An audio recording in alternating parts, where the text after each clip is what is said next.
ॐ ज्ञानतिमिरान्धस्य ज्ञानाञ्जनशलाकया चक्षुरुन्मिलितं येन तस्मै श्रीगुरवे नमः। देहं श्रीगुरो श्रीयुतपदकमलं श्रीगुरून् वैष्णवांश्च श्रीरूपं साग्रजातं सहगण रघुनाथान्वितं तं सजीवं साद्वैतं सावधूतं परिजनसहितं कृष्ण चैतन्य देवं श्रीराधा कृष्ण पादान् सहगण ललिता श्री विशाखान्वितांश तमादिदेवं करुणानिधानं तमालवर्णं सुहितावतारम् अपार संसार समुद्र सेतुं भजामहे भागवत स्वरूपम्। हे देव हे दैत हे भुवनैक बंधो हे कृष्ण हे चपल हे करुणैक सिंधो हे नाथ हे रमण हे नयनाभिराम हा हा कदानुभवितासि पदं दृशोर्मे।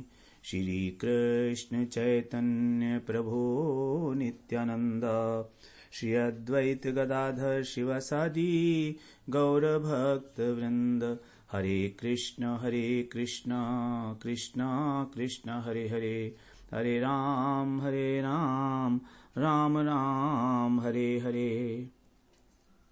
हरे कृष्णा। सर्वप्रथम मैं अपने गुरुपाद पद ओम विष्णुपाद अष्टोत्तर शत श्री श्रीमद् भक्ति वेदांत माधव गोस्वामी महाराज के चरण कमलों में कोटि दंडवत प्रणाम ज्ञापन करता हूँ। हम लोग श्रीमद् भागवत पुराण का द्वितीय स्कंध उसमें प्रथम अध्याय श्रवण कर रहे हैं, जिसकी विषय वस्तु है कि ध्यान किस प्रकार से करना चाहिए भगवान का और विराट स्वरूप का वर्णन किया है।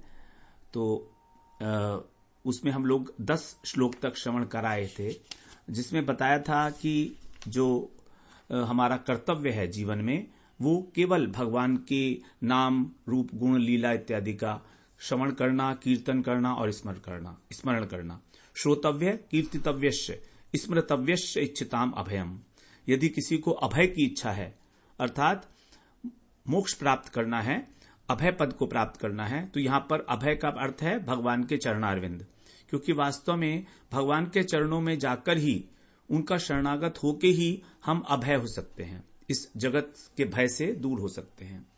तो इसीलिए और यही जो है सांख्य योग का और ध्यान योग का और स्वधर्म पालन करने का जो यही एक फल होना चाहिए कि अंत समय में नारायण स्मृति हो, तभी इनकी सार्थकता है, अन्यथा ये सब व्यर्थ है। तो इस प्रकार बताया और अपना ही बताया उन्होंने सुखदेव जी ने कि मैं किस प्रकार से निर्विशेष ब्रह्म के अंदर परिनिष्ठित था और भगवान की लीलाएं कथाएं सुनकर आकर्षित होकर मैंने इस भागवत का अध्ययन किया। और ये भागवत जो है वेदों के द्वारा सम्मित है, वेदों के द्वारा अनुमोदित है, वेद ही है साक्षात ये। इस प्रकार मैंने इसका अध्ययन किया है भागवत का, और जो इसको श्रद्धा पूर्वक सुनता है उसकी भगवान के अंदर रतिमति हो जाती है।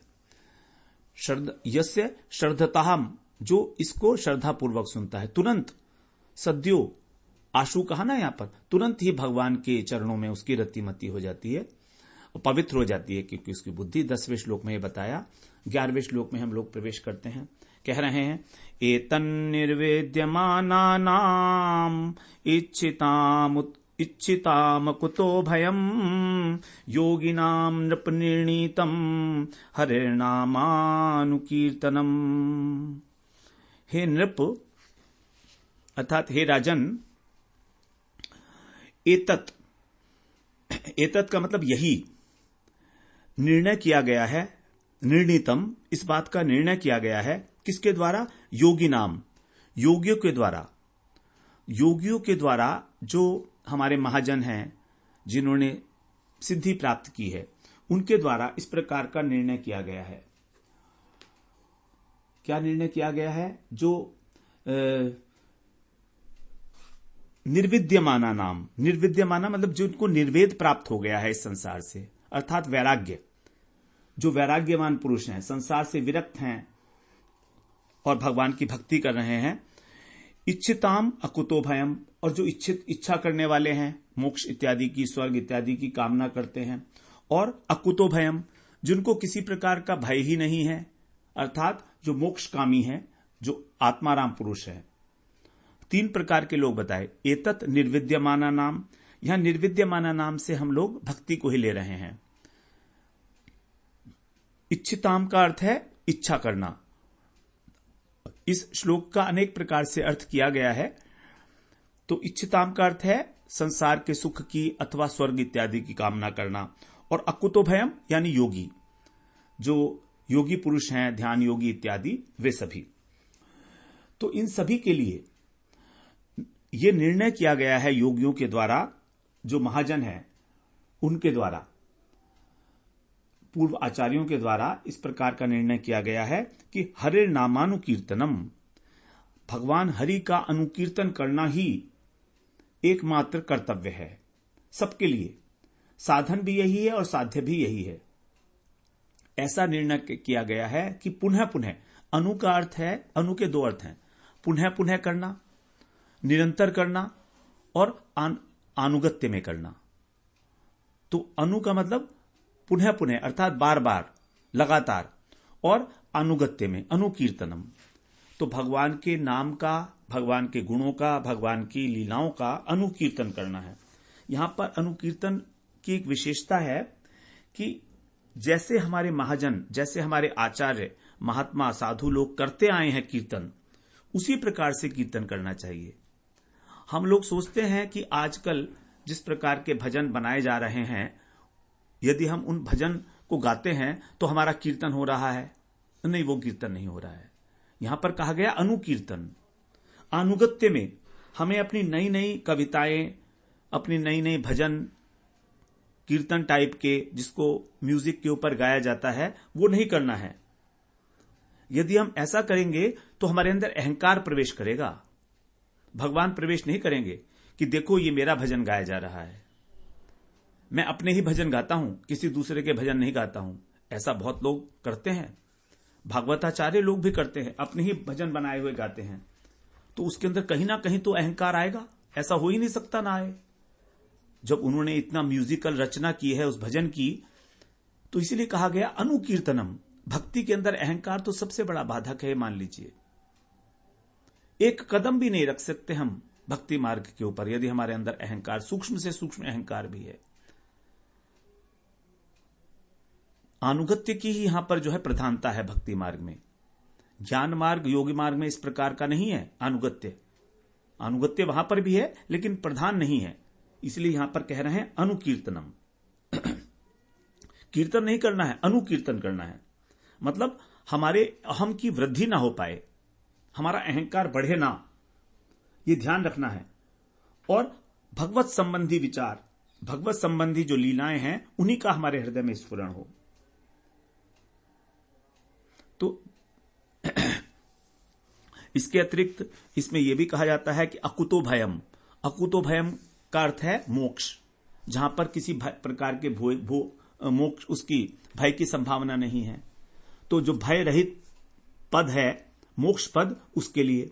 लेकिन और निर्विद्यमाना नाम इसके लिए भी कहा गया है, जो वैरागी हैं, तो जो ज्ञानी लोग हैं उनके लिए। तो अनेक अनेक प्रकार के इसके अर्थ किए जा सकते हैं, सायुज्य, मोक्ष इत्यादि।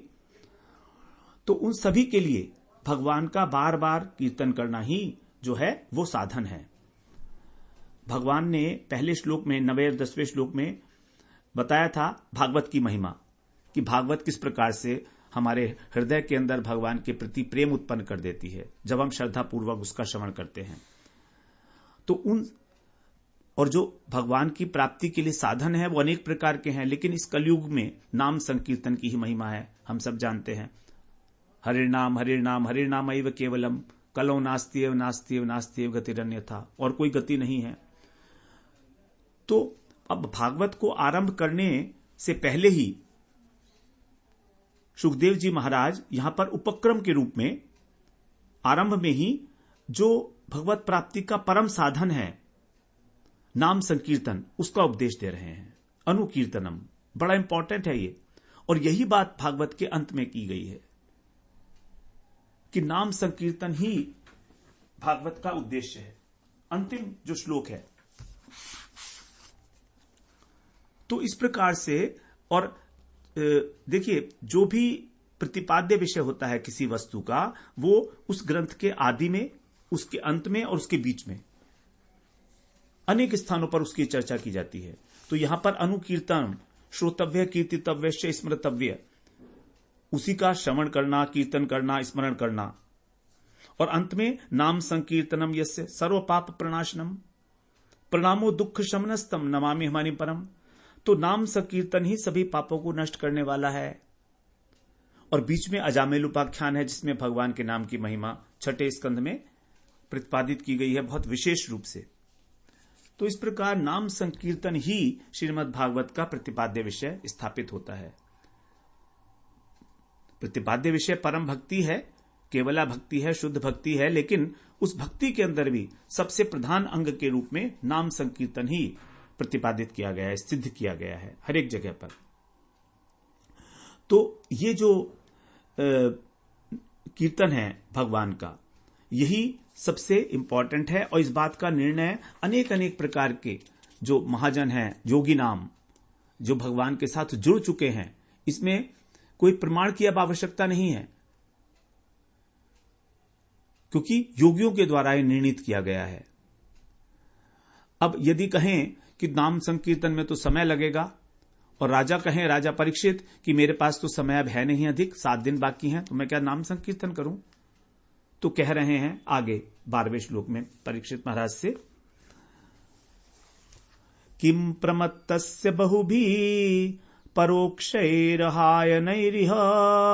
वरम मुहूर्तम विदितम घटेत श्रेयसे यतः।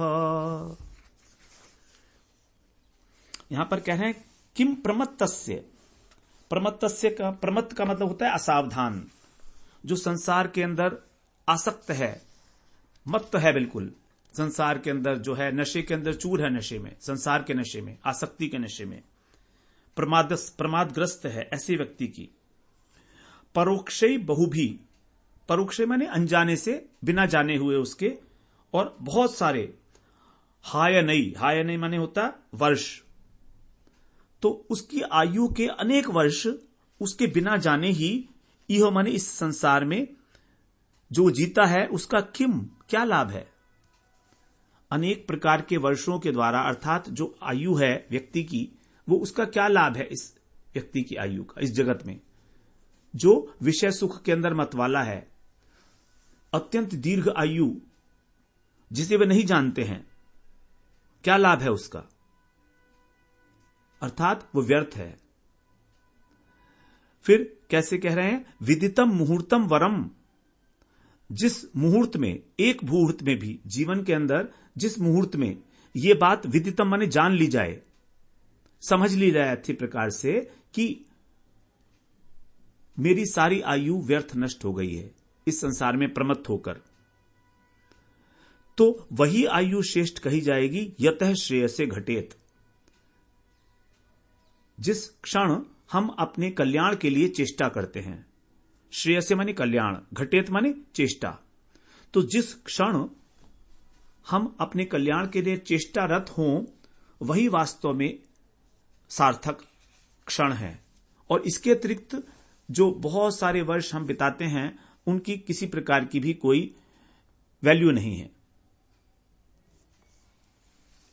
वैल्यू उसी क्षण की मानी जाएगी जब हम भगवान का नाम का, लीला का श्रवण इत्यादि करते हैं।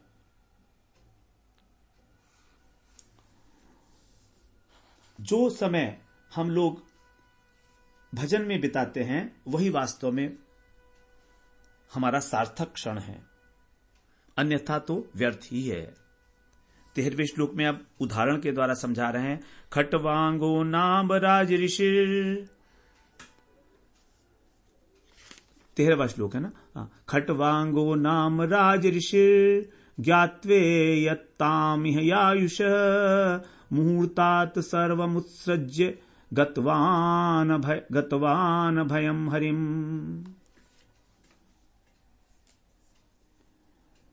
खटवांग नामक जो राजा थे, खटवांगो नाम राजऋषि, एक राजऋषि थे खटवांग नाम के राजा।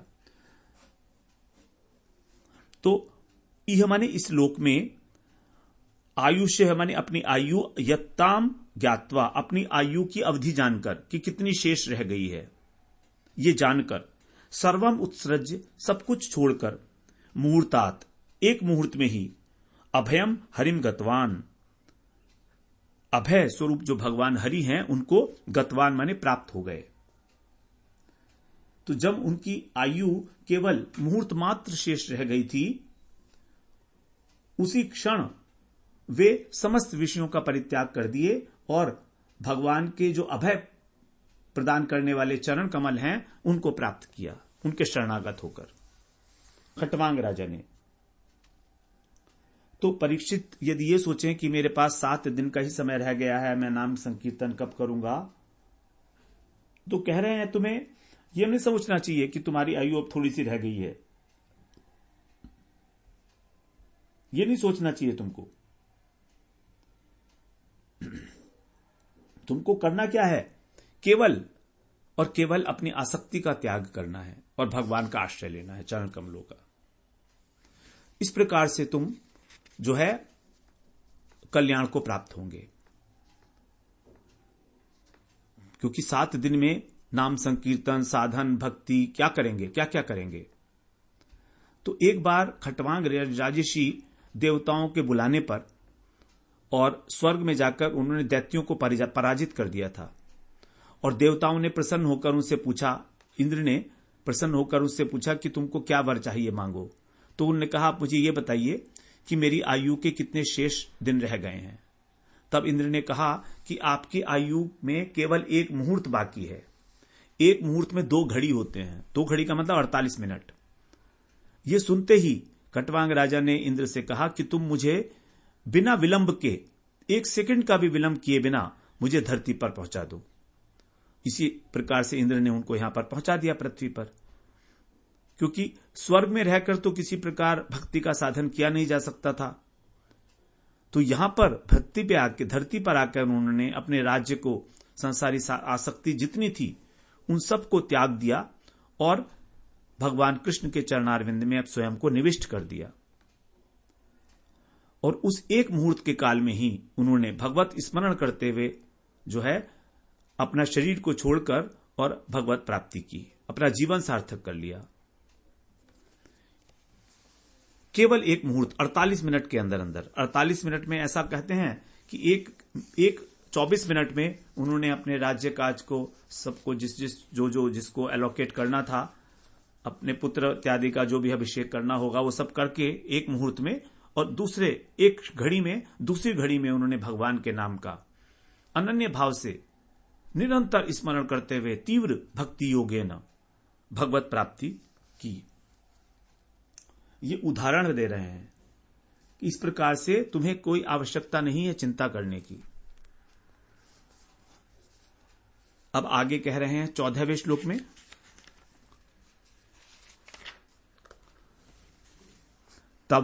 तवाप्येतर्हि कौरव्य सप्ताहं जीवितावधि उपकल्पय तत्सर्वं तावद्यत्साम्परायिकम्। हे परीक्षित, हे कौरव्य,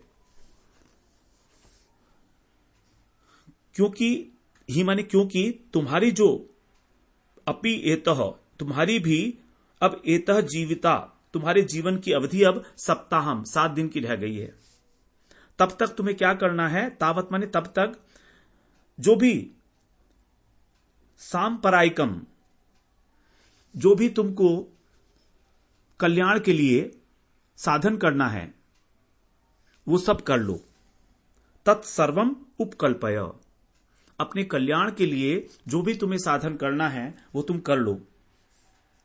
परीक्षित महाराज से कह रहे हैं अभी तुम्हारे पास शेष है टाइम, इसलिए इमीडिएटली तुम जो भी तुम ठीक समझते हो वो साधन करो। अब आगे 15वें श्लोक में कह रहे हैं, अंतकाले तु पुरुषागते गत साध्वसः छिन्द्याद संग शस्त्रेण स्पृहाम देहेनु ये चतम। अब क्या साधन करना चाहिए उसको बता रहे हैं। पुरुषः तु अंतकाले, पुरुष को, जो मनुष्य हैं उनको अंतकाल आने पर, आगते माने आ जाने पर, साध्वसः गत है, किसी प्रकार की घबराहट नहीं करनी चाहिए, भय नहीं करना चाहिए कि मैं क्या हो गया, देखो मरने वाला हूं। अब पहले पता तो लग ही जाता है कि हम मरने वाले हैं, तो उसको घबराना नहीं चाहिए। फिर क्या करना चाहिए? इमीडिएटली क्या करना चाहिए? छिंद्यात, छेदन कर देना चाहिए, छेदन करके काट दे उसको। असंग शस्त्रेण, असंग शस्त्र के द्वारा, अर्थात आसक्ति को हटाकर इस संसार में। तो पहले घबराहट को छोड़े, उसके बाद फिर अनासक्त भाव से, अनासक्ति रूपी शस्त्र से, और देहे, इस शरीर में, और इस शरीर के पीछे जो भी हैं, अनु, अनु का मतलब शरीर के पीछे, अर्थात दैहिक, अर्थात परिवार वाले, धन संपत्ति इत्यादि, घर इत्यादि, इन सब के प्रति अनासक्त भाव होकर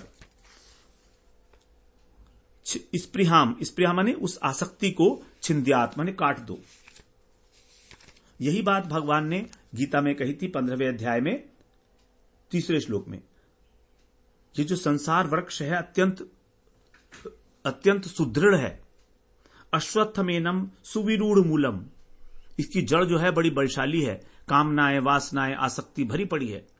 तो कैसे करना है? असंग शस्त्रेण दृढ़ेन छित्त्वा, दृढ़ता पूर्वक अनासक्ति रूपी शस्त्र के द्वारा इसका छेदन कर दो।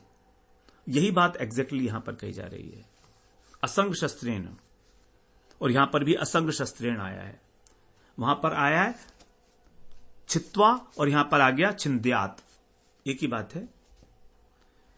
तो हमको अपनी कामनाएं वासनाएं का छेदन करना है अनासक्ति को धारण करके। किसी भी वस्तु में यदि आसक्ति नहीं होगी तो कामनाएं वासनाएं नहीं रहेंगी। इस प्रकार से जो है सुखदेव जी ने तरीका बताया परीक्षित महाराज को। अब उस अनासक्ति को डेवलप करने के लिए जो आगे प्रोसीजर है वो बता रहे हैं ध्यान योग का। 16वें श्लोक से 16 और 17वां ये दोनों श्लोक एक साथ भी पढ़े हम लोग। कह रहे हैं, गृहात प्रव्रजितो धीरः पुण्य तीर्थ जलाप्लुतः शुचौ विविक्तासनो विधिवत् कल्पितासने अभ्यसेन मनसा शुद्धम त्रिवृद ब्रह्माक्षरम परम मनो यच्छेजित श्वासो ब्रह्म बीजम अविस्मरन। उसके बाद क्या करना है? कह रहे हैं कि उस व्यक्ति को गृहात परिव्रजितो, अपने घर को छोड़ देना चाहिए। परिव्राजक होते हैं ना, परिव्राजक का मतलब है भ्रमण करने वाला। तो अपने घर से निकलकर उस धीर पुरुष को, धैर्य को धारण करके, और पुण्य तीर्थ, किसी पवित्र स्थान में जाकर वहां के जल में, जल आप्लुतः, वहां के जल में स्नान करके, शुचौ विविक्तः, पवित्र और एकांत स्थान में, विधिवत कल्पित है आसने आसीन, विधिवत अर्थात कुश, उसके ऊपर मृगचर्म, उसके ऊपर वस्त्र, जो भगवान ने गीता में बताया 6ठे अध्याय में, बिछाकर, कल्पित है माने बनाए गए, आसने आसीन, उस आसन के ऊपर बैठ जाए। तो अपने पहले घर से निकले, उसके बाद देखिए योग की प्रक्रिया बताई जा रही है। हमको हमारा ध्यान किस प्रकार लगेगा उसके लिए यहां पर पूरा प्रोसीजर बता रहा है, जो 6ठे अध्याय में बताया 11वें श्लोक में। शुचौ देशे प्रतिष्ठाप्य स्थिरम आसनम आत्मनः नाति उच्छ्रितम नाति नीचम चैलाजिन कुशोत्तरम। जो आसन हो वो कैसा हो? पहले उस पे कुश हो, उसके ऊपर मृगछाला, उसके ऊपर वस्त्र, शुद्ध भूमि में, शुचौ देशे, और फिर वहां पर जो ना ऊंचा हो या अधिक नीचा हो, ऐसे आसन को स्थिर करके, स्थापित करके उसके ऊपर बैठे। जो गीता में कहा गया है बिल्कुल वही प्रोसीजर यहां पर बताया जा रहा है। 11वें इसमें यहां पर यह बताया, वहां पर 11वें श्लोक में बताया है 6ठे अध्याय के, और यहां पर 16वें श्लोक में बताया। अब 17वें श्लोक में कह रहे हैं, अभ्यासेन मनसा शुद्धम त्रिविरद ब्रह्माक्षरम परम मनो यच्छे जितश्वासो ब्रह्म बीजमा विस्मरन।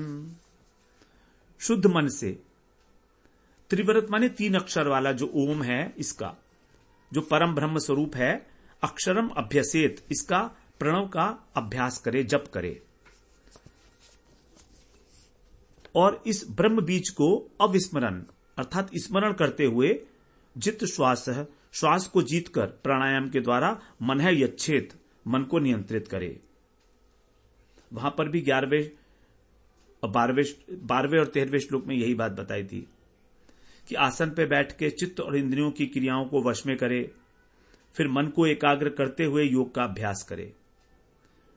अपनी शरीर, सिर और गले को समान एक लाइन में धारण करके स्थिर होकर नासिका के अग्रभाग पे दृष्टि जमाकर अन्य दिशाओं को न देखते हुए, अर्थात योग का साधन, अष्टांग योग का साधन।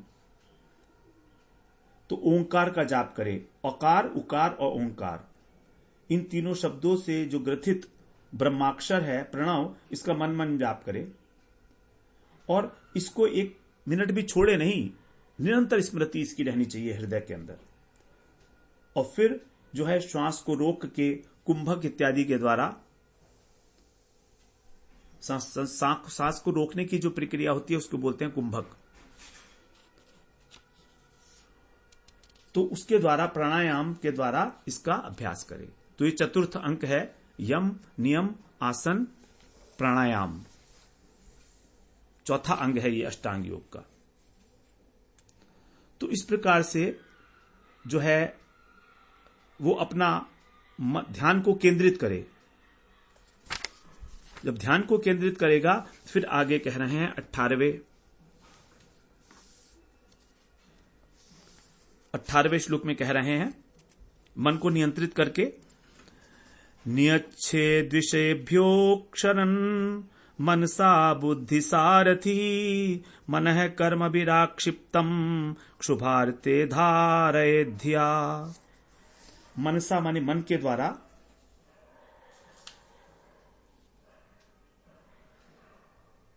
नियच्छेद माने खींचना होता है। तो मन के द्वारा बुद्धि को क्या बनाए, सारथी बना ले।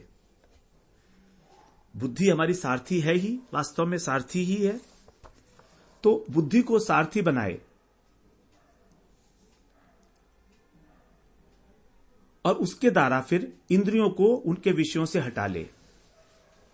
विषयेभ्य शब्द, स्पर्श, रूप, रस, गंध जो हैं, इनसे, अक्षान माने इंद्रियों को, नियच्छेद माने नियंत्रित कर ले, अर्थात हटा ले। प्रत्याहार, प्रत्याहार में होता है इंद्रियों को विषयों से हटाना।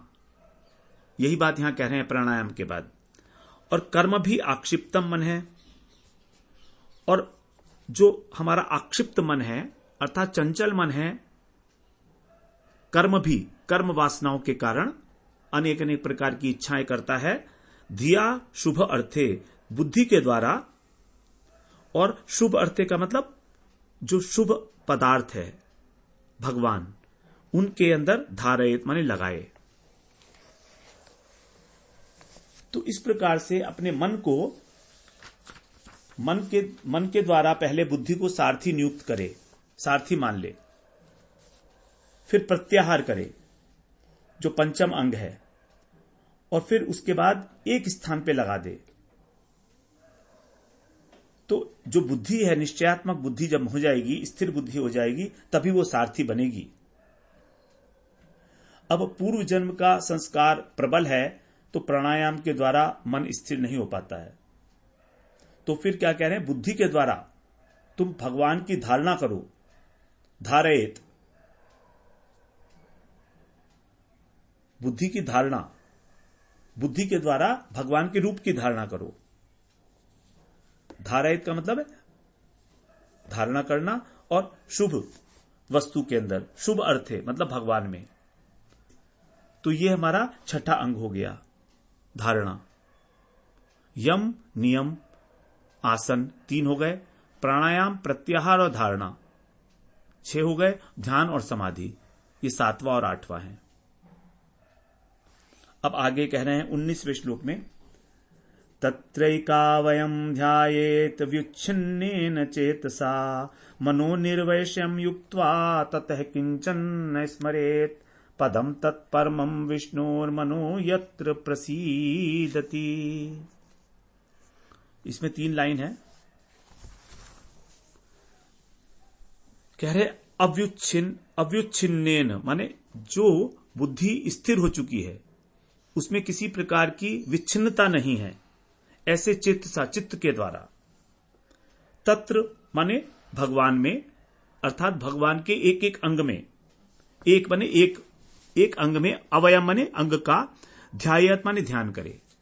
भगवान के चरण कमल में सबसे पहले अपने मन को लगाए, उसके बाद फिर धीरे धीरे ऊपर आकर टखनों में लगाए, नीज में लगाए, घुटने में, उसके बाद फिर जांघ पर। इस प्रकार से भगवान के अलग अलग अंगों का ध्यान करे। मन है युक्त्वा, मन को स्थिर करके, और निर्विषयम विषयों को छोड़कर, ततः किंचन न स्मरेत और कुछ भी स्मरण न करे, केवल भगवान का ध्यान करे, भगवान के अवयवों का ध्यान। ततः विष्णु परमम पदम, कि जो भगवान कौन है, व्यापक जो विष्णु तत्व है उसको कहा जाता है विष्णु। तो उस व्यापक विष्णु का जो परम तत्व है, जो परम पद है, उसे प्राप्त करके फिर मन है प्रसीदति, मन प्रसन्न हो जाता है, आनंद से भर जाता है। तो स्थिर चित्त से जब भगवान के श्री विग्रह का एक एक अंग का ध्यान करेगा, तो एक एक अंग का ध्यान करते करते मन विषय वासनाओं से रहित हो जाता है, उसका चिंतन नहीं होगा, और फिर भगवान में उस मन को पूर्णतः समाहित कर दे, किसी भी विषय का चिंतन ना करे, तभी उस भगवान विष्णु का जो परम पद है वो प्राप्त होता है, जिसको प्राप्त करके भगवत प्रेम रूपी आनंद से हृदय भर जाता है। प्रसीदति, मन को ऐसा निमग्न कर दे भगवान के श्री अंगों के सौंदर्य में, उसके सौष्ठव में, उसकी अंग कांति में, कि किसी अन्य विषय का स्मरण ना हो पाए, ये जगत का विस्मरण हो जाए, प्रपंच का विस्मरण हो जाए। ऐसा होने पर फिर मन जो है समाधि अवस्था को प्राप्त करता है। तो 7वां अंक है भगवान के अवयवों का ध्यान करना, सर्वांग का ध्यान करना। और फिर समाधि की स्टेज है कि अब किसी भी विषय का स्मरण नहीं रहा, मन जो है बिल्कुल शांत हो गया। यही है विष्णु का परम पद। अष्टांग योग के माध्यम से इस बात को समझाया गया है हमें।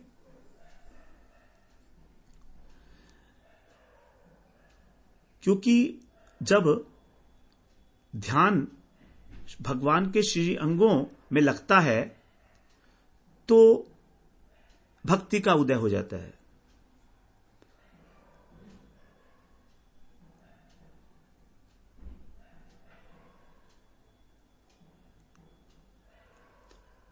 और यही है वास्तव में अष्टांग योग। ये इसमें योग की प्रधानता है, भक्ति मिश्रित है, तो इसीलिए इसको गुणीभूता भक्ति कहा जाता है। क्योंकि भक्ति की सहायता पाकर ही ये अष्टांग योग अपना फल दे सकता है। इसीलिए भगवान के अंगों का चिन्ह इसमें वो ध्यान किया गया है। 20वें श्लोक में कह रहे हैं अब, रजस्तमोभ्यामाक्षिप्तम विमूढ़म मनवात्मनः यच्छे धारणया धीरो हन्ति या तत्कृतं मलम्।